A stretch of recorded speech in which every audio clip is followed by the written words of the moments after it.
नारायण नारायण। आज हम पढ़ रहे हैं श्री राम पादुका रहस्य। प्रभु करी कृपा पामरी दीन्ही, सादर भरत सीस धरि लीन्ही। बाय डॉक्टर श्री राम किंकर जी महाराज। अष्टम प्रवचन। श्री राम शरणम मम। चित्रकूट से लौटने के पश्चात गुरुदेव से आज्ञा लेकर श्री भरत ने सिंहासन पर प्रभु की पादुकाओं को बधरा दिया। वे नित्य अनुरागपूर्ण हृदय से उन पादुकाओं का पूजन करते हैं तथा उन पादुकाओं से जो आदेश मिलता है उसके अनुसार ही वे राजकाज चलाते हैं। वस्तुतः राज्य चलाने के लिए राजा अथवा किसी प्रधान पदेन व्यक्ति की आवश्यकता होती है जो राज्य की समस्याओं को सुलझाता है।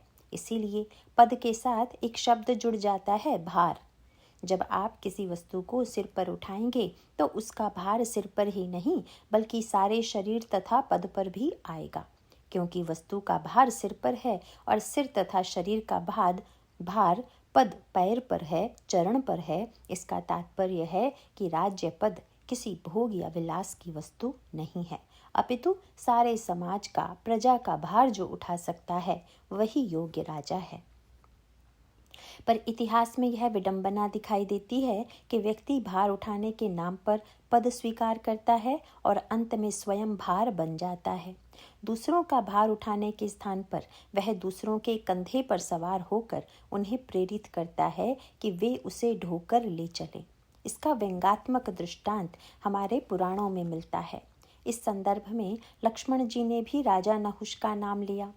वर्णन आता है कि एक बार महर्षि दुर्वासा के हाथ में एक पुष्पमाला थी। उन्होंने देखा कि इंद्र अपने ऐरावत पर सवार होकर उधर ही आ रहा था। दुर्वासा यद्यपि हमेशा प्रसन्न रहने वाले तो नहीं माने जाते हैं, पर उस समय उनके मन में बात आई कि यह माला इंद्र को भेंट कर दी जाए, और उन्होंने वह माला इंद्र को दे दी।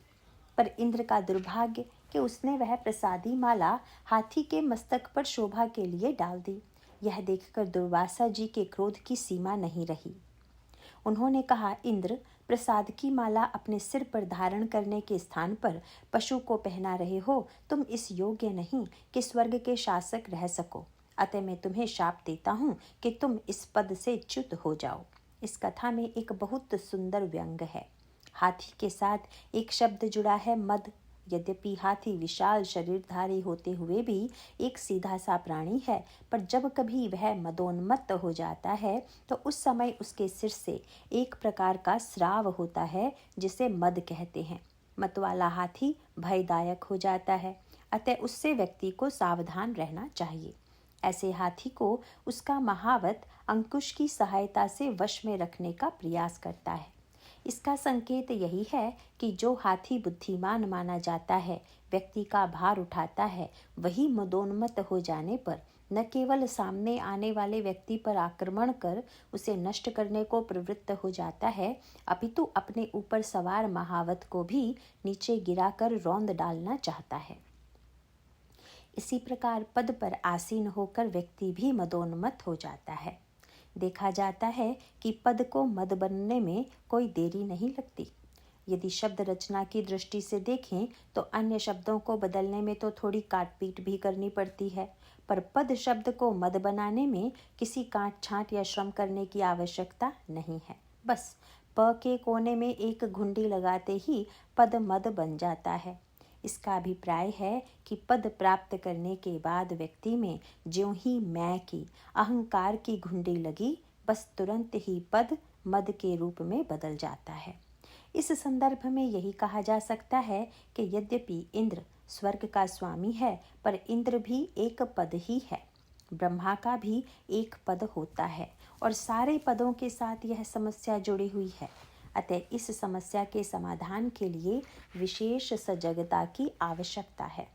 पद सर्वदा नहीं रहता, आज है कल नहीं रहेगा।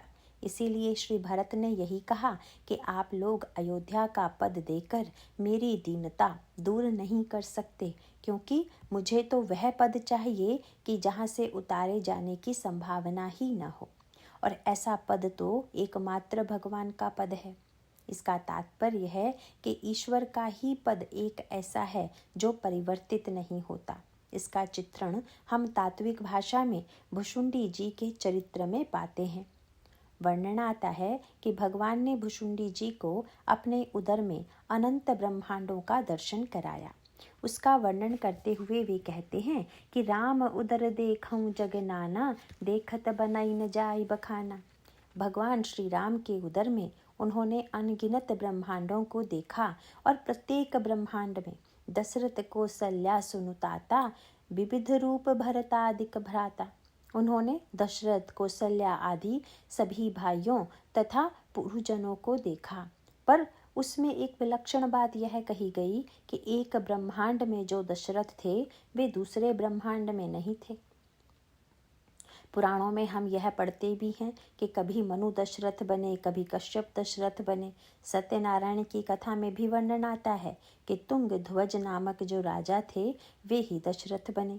यद्यपि इसे पढ़ सुनकर लोगों को आश्चर्य होता है, पर इसका अर्थ यही है कि दशरथ पद पर किसी एक व्यक्ति विशेष का अधिकार नहीं है, क्योंकि दशरथ बनने की जो साधना पद्धति है उसके द्वारा जो भी चाहे वह दशरथ बन सकता है। काकभुशुंडी जी ने भी प्रत्येक ब्रह्मांड में अलग अलग दशरथ देखे, अलग अलग कौसल्या तथा अयोध्या, सरयू आदि सब भिन्न भिन्न रूप में देखे। किंतु जब उनसे पूछा गया कि इन सब ब्रह्मांडों में कोई वस्तु या व्यक्ति ऐसा भी था जो भिन्न नहीं था, तो भुशुंडी जी ने कहा, हाँ, अगिनत भुवन फिरेऊं प्रभु, राम न देखऊं आन। एकमात्र प्रभु राम को छोड़कर सब कुछ बदला हुआ था। वस्तुतः राम कोई परिवर्तनशील पद नहीं है, वे तो साक्षात परब्रह्म परमात्मा हैं, अनादि हैं, अनंत हैं, सर्वत्र सर्वदा विद्यमान हैं। अतः एकमात्र शाश्वत पद तो भगवान राम का ही है।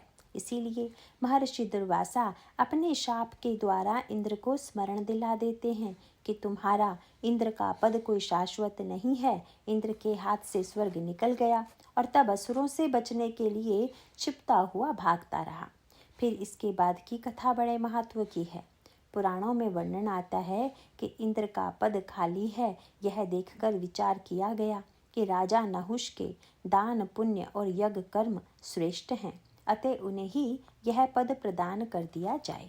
वे इंद्र बना दिए गए, पर विडंबना यह है कि पद पाकर नहुष के विचारों में परिवर्तन आ गया। उसने कहा कि इंद्र का पद पाने के बाद इंद्र की सारी वस्तुओं पर भी मेरा अधिकार होना चाहिए। इस नाते इंद्र पत्नी शची को भी मेरी पत्नी के रूप में रहना होगा। यह विचार जानकर स्वर्ग में त्राही त्राही मच गई। बस यही व्यक्ति की मदोन्मत्ता है। अंत में पतिव्रता शची ने देवर्षि नारद से प्रार्थना की कि देवर्षि किसी तरह इस संकट से बचाइए। नारद जी ने कहा कि तुम नहुष से कहो कि यदि वह ऋषियों के द्वारा ढोई जाने वाली पालकी पर सवार होकर तुम्हारे पास आए तो तुम उसे स्वीकार कर लोगी। यद्यपि ऐसा संभव होगा इसकी कल्पना नहीं थी, पर नहुष पद पाकर इतना अभिमानी हो गया कि उसने ऋषियों को आज्ञा दे दी कि आप लोग मेरी पालकी उठाइए। यद्यपि उसे ऋषियों के कल्याण का भार सौंपा गया था, पर वह स्वयं उन पर भार बन गया। वर्णन आता है कि ऋषियों ने उसे भी उठा लिया, पर ऋषियों ने कभी कोई पालकी ढोई नहीं थी। इन्हें इसका कोई अनुभव नहीं था। अतः जब वे धीरे धीरे चलते हैं तो उसको क्रोध आ जाता है और वह उतावली से उनसे बार बार शीघ्रता से चलने की बात कहता है। ऋषिगण उसके इस व्यवहार से क्रुद्ध होकर उसे शाप दे देते हैं कि जा तू सर्प हो जा। नहुष सर्प बनकर स्वर्ग से नीचे गिर जाता है। इस कथा का संकेत यही है कि पद पाकर यदि व्यक्ति उन्मत्त हो जाता है तो वह भार उठाने के स्थान पर स्वयं भार बन जाता है, अपने वंदनियों को आहत करता है और परिणाम स्वरूप ऐसी योनि को प्राप्त हो जाता है जो स्वयं कष्ट पाने के साथ साथ दूसरों को भी कष्टदायी है। पद शब्द की गंभीरता को समझने वाले यह जानते हैं कि यह एक भार के रूप में दिया जाता है। उसे उठाने वाला व्यक्ति या राजा यदि प्रजा के भार को हल्का करे, उनकी कठिनाइयों को कम करे, तब तो वह सही अर्थों में राजा कहलाने का अधिकारी है, आदर्श राजा कहा जा सकता है। इसीलिए रामायण में अनेकों दृष्टांत देकर यह बताने की चेष्टा की गई कि भार क्या है तथा भार उठाने की कला क्या है, क्योंकि स्वाभाविक है कि बोझ उठाने से थकान भी आएगी ही। यही हमारे जीवन का सत्य है। रावण लंकाधिपति है, उसने सारे संसार पर अधिकार कर लिया है। स्वर्ग के देवता भी उसके वशीभूत हैं। जब अंगद दूत के रूप में उसकी सभा में गए तो उसने अपनी प्रशंसा करते हुए कहा कि क्या तुम मुझे जानते हो? क्या तुम मेरे इतिहास से परिचित हो? फिर उसने स्वयं बताना प्रारंभ किया कि पुष्पों से पूजा की जाती है, यह तो शास्त्रों में कहा गया है, पर मैं वह रावण हूँ जिसने सिर सरोज निज कर्ण उतारी, पूज्यों अमित बार त्रिपुरारी। अपने शीश कमल को अपने हाथों से उतारकर उसने एक नहीं अनेकों बार शंकर जी की पूजा की है। रावण स्वयं ही अपने सिर को कमल कहता है। वह अंगद जी से पूछता है कि क्या तुम्हारे स्वामी राम ने कभी इस पद्धति से पूजन किया है? वस्तुतः रावण सुन चुका था कि भगवान राम ने समुद्र पार करने से पूर्व शंकर की स्थापना और पूजा की थी। उसकी दृष्टि में वह पूजा जल व पुष्प आदि से की गई एक साधारण सी पूजा थी। वह पूजा रावण के द्वारा की जाने वाली पूजा की तरह कठिन साधनों से युक्त नहीं थी। उसे लगता है कि उसकी पूजा से श्री राम के द्वारा की गई पूजा की कोई तुलना नहीं हो सकती। रावण एक और उदाहरण देते हुए कहता है कि मैं वह रावण हूँ जिसने शंकर एवं पार्वती जी को कैलाश पर्वत सहित अपने सिर पर उठा लिया था। पुनि नभ सरम मम कर निकर कमलन पर करिबास, शोभत भयउ मराल एव शंभु सहित कैलाश। अंगद जी से वह कहता है तो उस रावण की तो निंदा कर रहा है, और जिसे अयोग्य जानकर पिता ने राज्य से बहिष्कृत कर दिया, जिसे वन वन भटकना पड़ा, जो अपनी पत्नी की भी रक्षा नहीं कर सका, उस राजकुमार की प्रशंसा करते हुए मुझसे उसकी तुलना कर रहा है। तेहि रावण कहूँ लघु कहेसी, नर कर करसी बखान। अंगद जी ने यह बात सुनी और इसकी बड़ी व्यंग्यात्मक व्याख्या की। उन्होंने कहा, रावण, इन दो उदाहरणों से मैं तुम्हारे व्यक्तित्व को पूरी तरह से समझ गया हूँ। वस्तुतः पतंगे भी यह दिखावा करते हैं कि वे दीपक से बहुत प्रेम करते हैं और जाकर अपने आप को जला देते हैं, तथा बोझ उठाने की कला में गधे सबसे अधिक निपुण होते हैं। इसीलिए मुझे पता चल गया कि तुम्हारा निर्माण पतंगा तथा गधा दोनों को मिलाकर हुआ है। यद्यपि भले ही यह वाक्य व्यंग में कहा गया था, पर है सत्य। साहित्य में कवियों ने दीपक तथा पतंगे के प्रेम का वर्णन करते हुए न जाने क्या क्या लिखा है, पर हम विचार करके देखें कि क्या वह प्रेम वास्तविक है। वस्तुतः सत्य तो यह है कि पतंगा तो अपनी मूर्खता का ही परिचय देता है, क्योंकि प्रेम करने का अर्थ अपने को विनष्ट कर देना ही है क्या? यदि अपने आप को जला लिया तो क्या सच्चा प्रेमी हो गया? ऐसी घटनाएं तो बहुधा सामाजिक जीवन में भी दिखाई देती हैं। यदि दीपक से प्रेम है तो क्यों न उसे दूर से देख लें, किंतु उसमें जलकर स्वयं भस्म हो जाने की वृत्ति तो अज्ञानता का ही प्रतीक है। इसी प्रकार सिर काट कर चढ़ा देने से कोई बड़ा भक्त नहीं हो जाता। भगवान शंकर ने क्या कभी यह कहा कि जो अपना सिर काट कर चढ़ा देगा वह मेरा बहुत बड़ा भक्त बन जाएगा? भगवान कृष्ण गीता में कहते हैं कि मुझे प्रसन्न करने के लिए बहुत ऊंची ऊंची वस्तुओं को समर्पित करने की कोई बाध्यता नहीं है, अपितु पत्रम पुष्पम फलम तोयम, पत्ते फूल फल एवं जल भी यदि कोई चढ़ा दे तो मैं उससे प्रसन्न हो जाता हूँ। भगवान विष्णु के पूजन में तुलसी और भगवान शंकर के पूजन में बिल्व पत्र का प्रयोग लोग करते हैं। दोनों को ही ये दल और पत्ते बड़े प्रिय हैं। आप बिल्व पत्र चढ़ाते समय तो मंत्रोच्चारण करते हैं। यदि उसके अर्थ पर विचार करें तो यह बात स्पष्ट हो जाएगी। बिल्व में 3 पत्ते होते हैं और बिल्व समर्पण के मंत्र में कहा गया कि त्रिदलम त्रिगुणाकारम, 3 पत्रों वाला त्रिगुणमय बिल्व पत्र है। मनुष्य का अंतःकरण भी त्रिदल है। मानो इस बेलपत्र के अर्पण के पीछे अंतःकरण के तीनों गुणों को भगवान शिव के प्रति अर्पण का ही भाव है।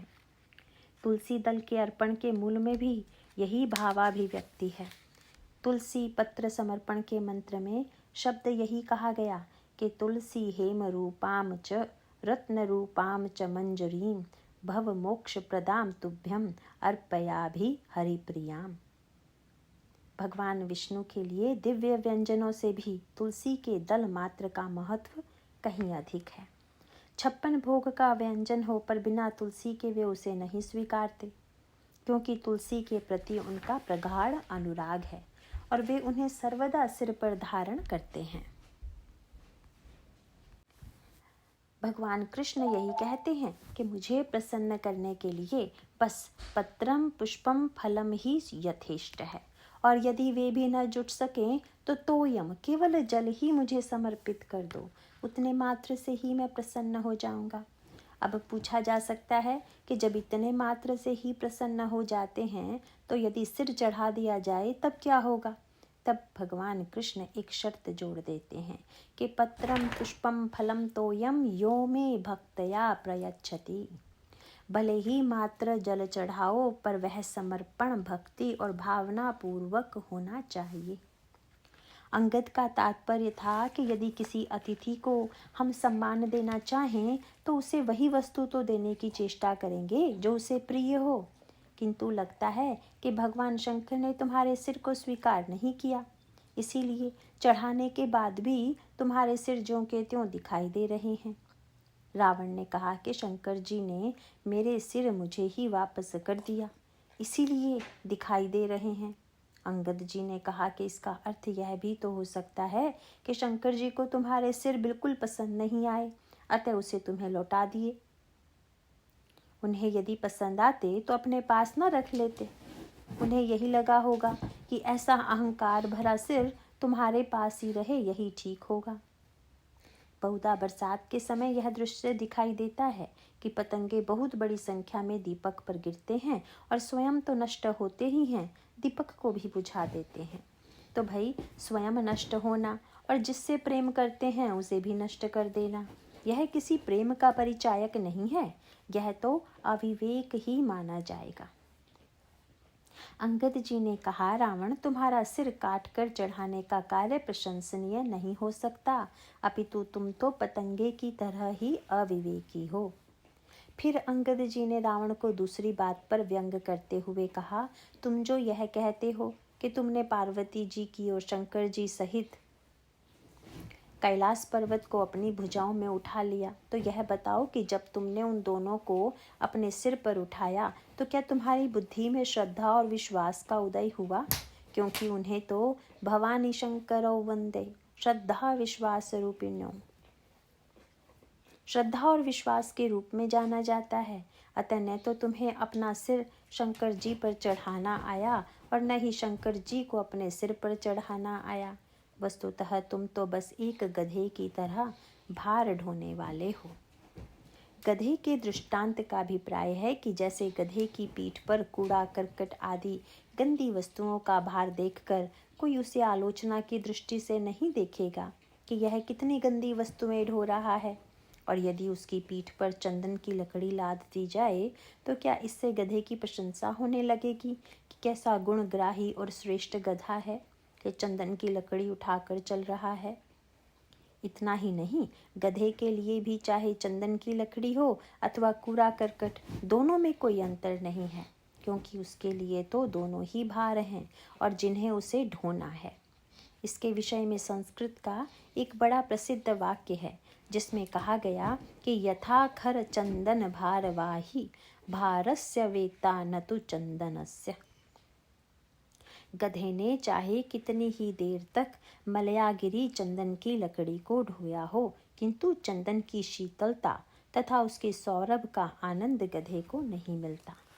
अंगद जी ने कहा, रावण, यदि तुम में न श्रद्धा आई और न ही विश्वास आया तो तुमने शंकर जी को क्या उठाया? इसीलिए मैं तो यही कहूँगा कि तुम्हारा यह पूजन वास्तविक पूजन न होकर तुम्हारे अहंकार का प्रदर्शन मात्र है। तुमने सोचा होगा कि अन्य लोग जैसी पूजा करते हैं, यदि मैंने भी वैसी ही पूजा की तो मेरी क्या विशेषता है। यह रोग बहुत से लोगों को लग जाता है क्योंकि वे पूजा का रहस्य जानते ही नहीं हैं।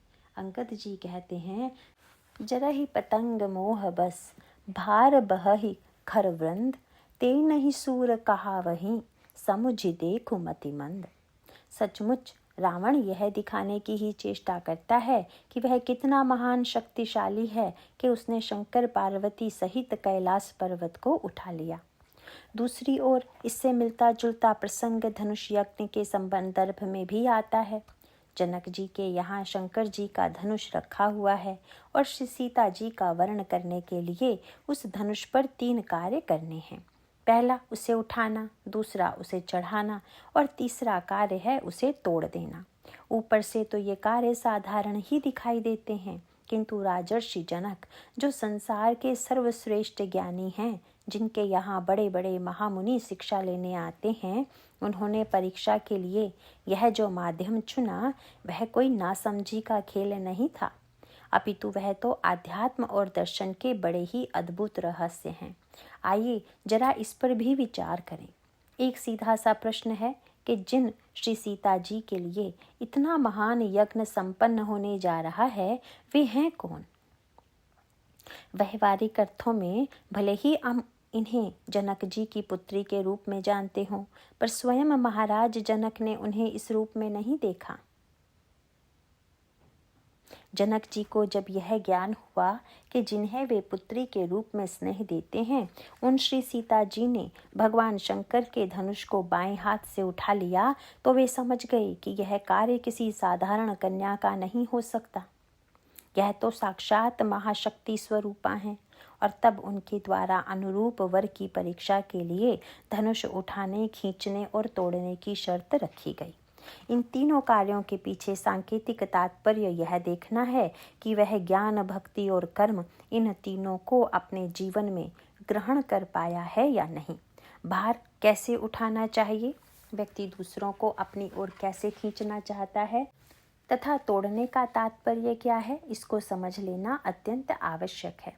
यद्यपि धनुष यज्ञ के उस सभा मंडप में बहुत से राजा आए हुए थे, किंतु उनके द्वारा धनुष तोड़ने की बात तो दूर, वे तो उसे तिल भर भी नहीं हिला सके। तिल भर भूमि न सके छुड़ाई। वैसे रावण भी वहां गया था, पर चुपचाप वापस लौट आया। रामायण में वर्णन आता है कि मंदोदरी ने रावण से पूछा कि जनक जी ने तो सीता जी को पाने का मार्ग खुला रखा था। उन्होंने तो स्पष्ट कर दिया था कि जो धनुष को उठाकर खींचकर तोड़ देगा, सीता जी उसी के गले में जयमाल डालेंगी। तब उस समय तव संग्राम जितेऊ की नताही, आपने जाकर धनुष क्यों नहीं तोड़ दिया? रावण तो पंडित था, और पंडित जब राक्षस हो जाए तो अपने पांडित्य और तर्क कला का प्रयोग रावण की ही भांति करने लगता है। रावण ने कहा, मंदोदरी, तुम जरा सोचो कि जब मैंने शिव पार्वती के सहित कैलाश पर्वत को उठाया, उस समय क्या यह धनुष वहां नहीं था? और जब मैंने इसके सहित कैलाश को उठा लिया, तो फिर एकमात्र धनुष को उठाना तो मेरे बाएं हाथ का खेल था, लेकिन उठाया क्यों नहीं? रावण कहता है, यदि जनक ने इतना ही कहा होता कि उठाने वाले से सीता का विवाह होगा, तब तो मैं उठा लेता, पर जनक तो अविवेकी है। उन्होंने प्रतिज्ञा की थी कि उठाना ही पर्याप्त नहीं, बल्कि धनुष को तोड़ना भी है। अब तुम सोचो कि मैं भगवान शंकर का शिष्य, उनका इतना बड़ा भक्त, क्या अपने गुरुजी के धनुष को तोड़ने की धृष्टता कर सकता हूँ? इस प्रकार मानो इसमें भी वह अपनी श्रेष्ठता आरोपित करना चाहता है, और शंकर जी का सम्मान रखने के लिए ही मैंने नहीं तोड़ा। पर इसे न उठा पाने का संकेत बड़ा सुंदर है।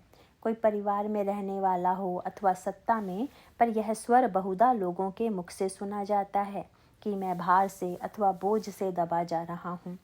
पद पर बैठा हुआ व्यक्ति भी यह कहते सुना जाता है कि मेरे सिर पर बड़ा भार है। अब जब वह भार कह रहा है तो इसका अर्थ है कि उसे उठाने की कला का ज्ञान नहीं है। इस संदर्भ में एक बड़ा प्रसिद्ध दोहा आता है, और जिन्हें साहित्य में रुचि होगी संभवतः उन्होंने इसे पढ़ा सुना होगा। अब्दुल रहीम खान खाना अकबर के नवरत्नों में से एक थे। वे विद्वान कवि के साथ साथ एक श्रेष्ठ योद्धा भी माने जाते थे।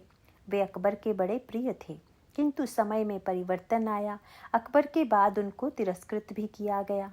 अंत में वे अपने पद को छोड़कर चुपचाप चले गए। उनके साथ कोई वस्तु भी नहीं रही। उस कुछ समय में उन्हें एक भड़बूजे के यहाँ नौकरी करनी पड़ी, जो भाड़ भट्टी में अग्नि प्रज्वलित कर उसके ऊपर लोहे का पात्र रखकर उसमें दाने भुना करता था।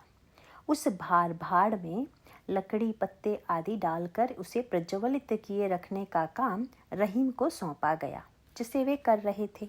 एक दिन संयोगवश उधर से जा रहे एक व्यक्ति ने उन्हें पहचान लिया और उनकी ओर देखकर कहा, जाके सिर असभार सो, झोंकत असभार क्यों? जिसके ऊपर इतना बड़ा राज्य चलाने का भार था, वह आज भार क्यों झोंक रहा है? रहीम तो कवि थे, तुरंत बोल बैठे, रहीमन उतरे पार, झोंकी भार सब भार में। मैंने सारा भार जो था वह भाड़ में फूंक दिया और अब बोझ मुक्त हो गया। पर समस्या यह है कि न तो भार को भाड़ में झोंकना ही सबके लिए संभव होता है और न ही व्यक्ति भार का अर्थ ही जानता है। व्यक्ति कई बार यह सोच लेता है कि मैं नहीं रहूँगा तो यह भार कौन उठाएगा। कभी कभी समाचार पत्रों में भी ऐसी ही बात पढ़ने को मिल जाती है कि अमुक व्यक्ति के बाद भार कौन उठाएगा। यही व्यक्ति का मिथ्याभिमान है। वह भार उठाता है, यह बात वह मानता है और दूसरे भी यही कहते हैं, पर उसके बाद भी भार उठाने वाला कोई दूसरा व्यक्ति मिल जाता है। गोस्वामी जी रावण का वर्णन भी इसी रूप में करते हुए उसके लिए टिटहिरी पक्षी का दृष्टांत देते हैं। टिटहिरी एक पक्षी है जो अपने पांव ऊपर उठाकर सोता है। एक दिन किसी कवि ने टिटहिरी से पूछ दिया कि तुम पैर ऊपर क्यों उठाए हुए हो? टिटहिरी ने कवि से कहा कि तुम लोग स्वार्थी हो जो पैर फैलाकर सो जाते हो, पर मुझे तो बड़ी चिंता बनी रहती है कि इतना बड़ा आकाश सिर के ऊपर है जिसमें न जाने कितने ग्रह नक्षत्र टंगे हुए हैं। अगर 2-4 भी गिर पड़े तो अनर्थ हो जाएगा।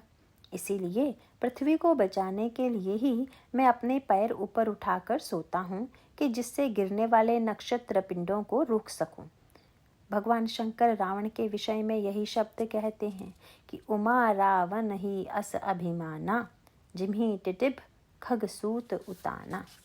यह सोचना कि मेरे बाद इस भार को कौन उठाएगा एक मिथ्याभिमान है। अनादिकाल से न जाने कितने व्यक्ति आए, यह दावा करके चले गए और फिर नए नए व्यक्ति आकर उठाते रहे। वस्तुतः सत्य तो यह है कि मिथ्याभिमान वाला व्यक्ति या तो उस भार से दबकर मर जाएगा या फिर उस भार के नाम पर लोगों को अपना भार झेलने को बाध्य करेगा। भार उठाने की कला तो लक्ष्मण जी से सीखनी चाहिए, भरत जी से सीखनी चाहिए और हनुमान जी से सीखनी चाहिए। हम लोग भार कैसे उठाते हैं? आप जानते ही हैं कि देश तथा विदेश में अनेक प्रकार की खेल प्रतियोगिताएं होती हैं। उनमें भार उठाने की भी परीक्षा होती है। जो ज़्यादा से ज़्यादा भार उठा ले उसे पुरस्कार भी मिल सकता है। पर इसे आप जरा एक भिन्न दृष्टि से भी देखने की चेष्टा करें। आप नीचे देखें तो आपको दिखाई देगा कि उस भार उठाने वाले व्यक्ति के साथ साथ अनगिनत लोगों व वस्तुओं का भी भार क्या पृथ्वी ने नहीं उठा रखा है? इसका तात्पर्य है कि यदि ऊपर देखें तो लगता है मैंने उठा रखा है, पर नीचे देखने पर समझ में आता है कि नहीं नहीं, मेरा भी भार उठाने वाला कोई और है। क्योंकि इतने पर्वतों नदियों आदि का सब भार तो पृथ्वी ने उठा रखा है। और तब व्यक्ति का क्षुद्र अभिमान नष्ट हुए बिना नहीं रहेगा। हमारे यहाँ जो पौराणिक वर्णन है उसका उद्देश्य यही है कि जितना दिखाई देता है केवल उसे ही मत देखिए, जो नहीं दिखाई देता है उस पर भी विचार कीजिए। और तब यही बात समझ में आएगी कि हम क्या भार उठाए हुए हैं। हमारे जैसे अनेकों का भार पृथ्वी उठाए हुए है। हम तो वस्तुतः भार उठाने वाले न होकर स्वयं एक भार स्वरूप ही हैं।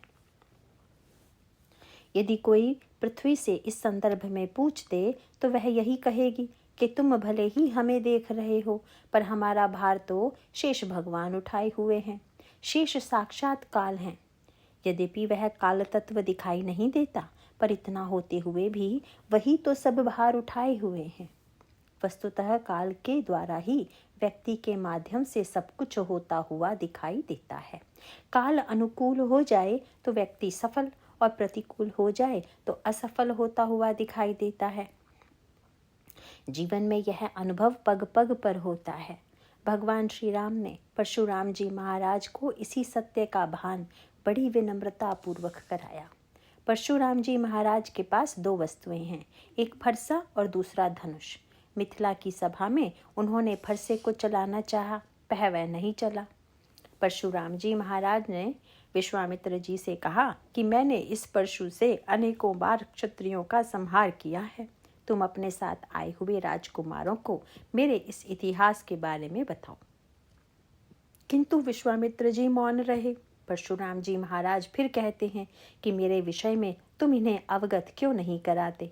इसे सुनकर विश्वामित्र मन ही मन मुस्कुराते हैं। गाधी सुनु कह हृदय हसी।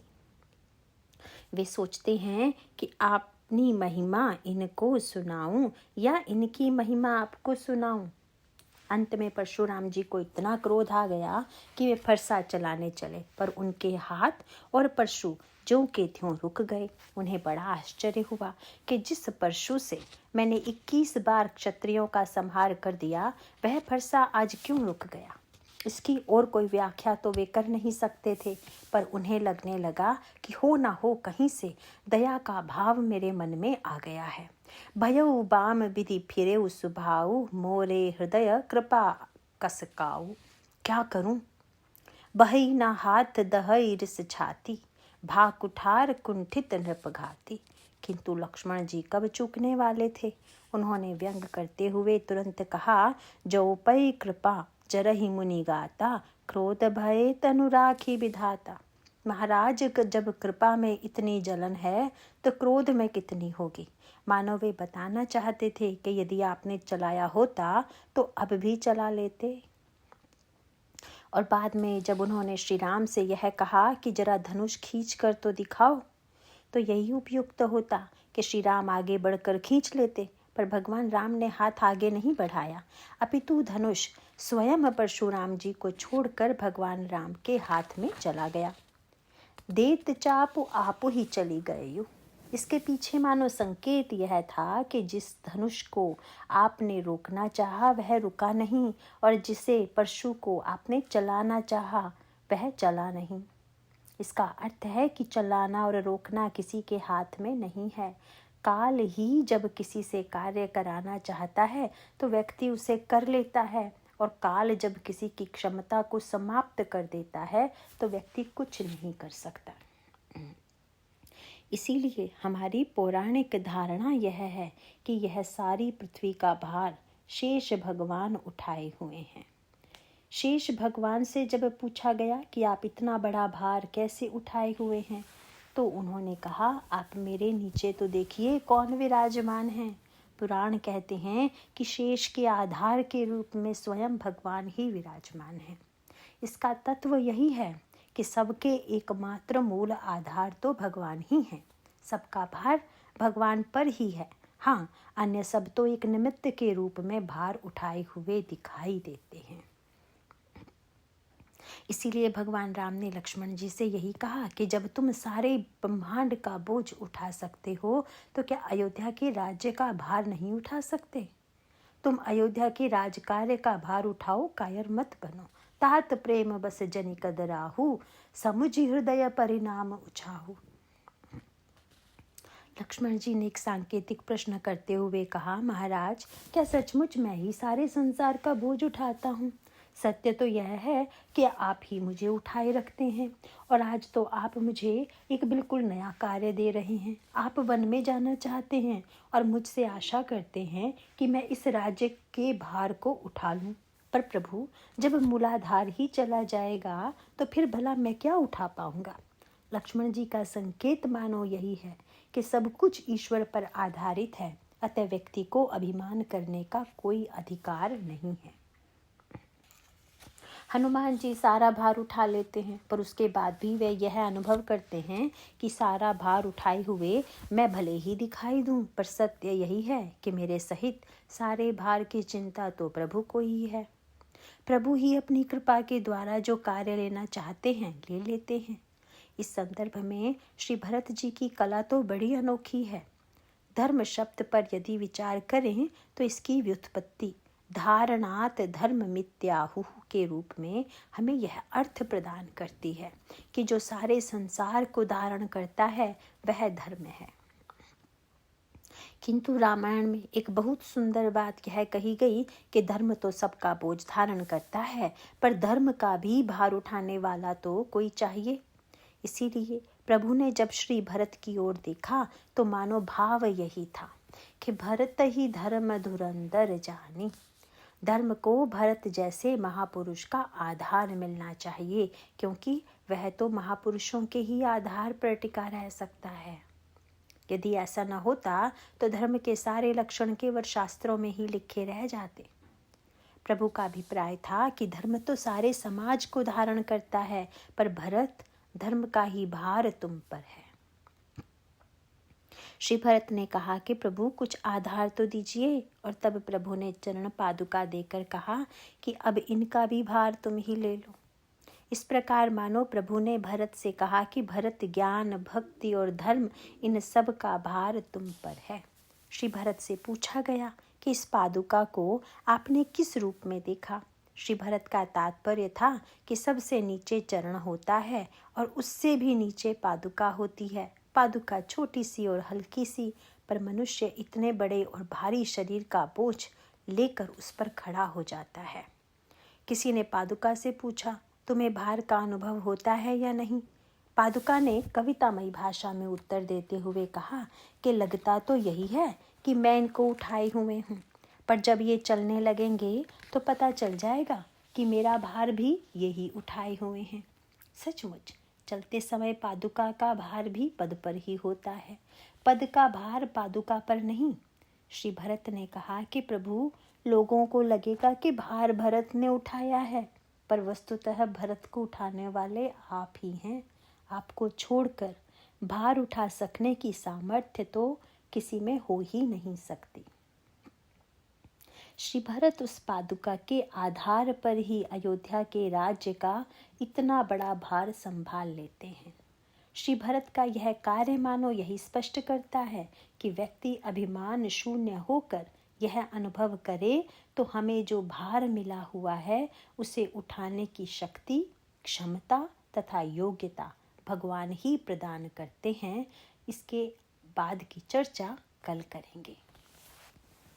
नारायण नारायण।